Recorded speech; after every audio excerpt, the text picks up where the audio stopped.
Sebuah video yang menampilkan suasana kepanikan sejumlah warga ketika tanggul sungai di Wilalung, Demak, Jawa Tengah jebol, viral di media sosial. Salah satunya video yang diunggah oleh akun Facebook Christian Andika pada Minggu 31 Januari 2021 lalu.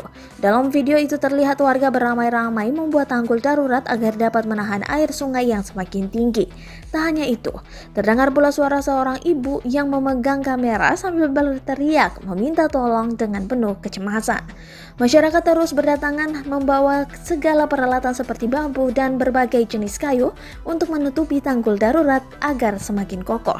Hingga Rabu 3 Februari 2021 siang, video tersebut telah dilihat 1.600 kali oleh sesama warganet. Setelah ditelusuri, lokasi direkamnya video tersebut berada di Desa Wilalung, Kecamatan Gajah, Kabupaten Demak, Jawa Tengah. Saat dikonfirmasi, Kepala Pelaksana Badan Penanggulangan Bencana Daerah Kabupaten Demak, Jawa Tengah, M. Agus Nugroho Luhur Pampudi membenarkan bahwa kejadian itu terjadi di Desa Wilalung. Namun demikian, lanjutnya, kini tanggul yang jebol tersebut sudah bisa teratasi dengan tanggul darurat dari karung-karung yang berisi pasir.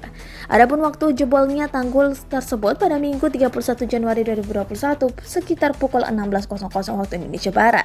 Jadi memang betul, kemarin ada yang limpas kebetulan di Desa Wilalung, tetapi itu bukan bendungan yang besar, tetapi hanya sungai irigasi tersier, ujar Agus kepada Kompas.com Rabu 3 Februari 2021. Agus mengungkapkan jebolnya tanggul tersebut dikarenakan intensitas hujan yang sangat tinggi sehingga mengakibatkan sungai meluap.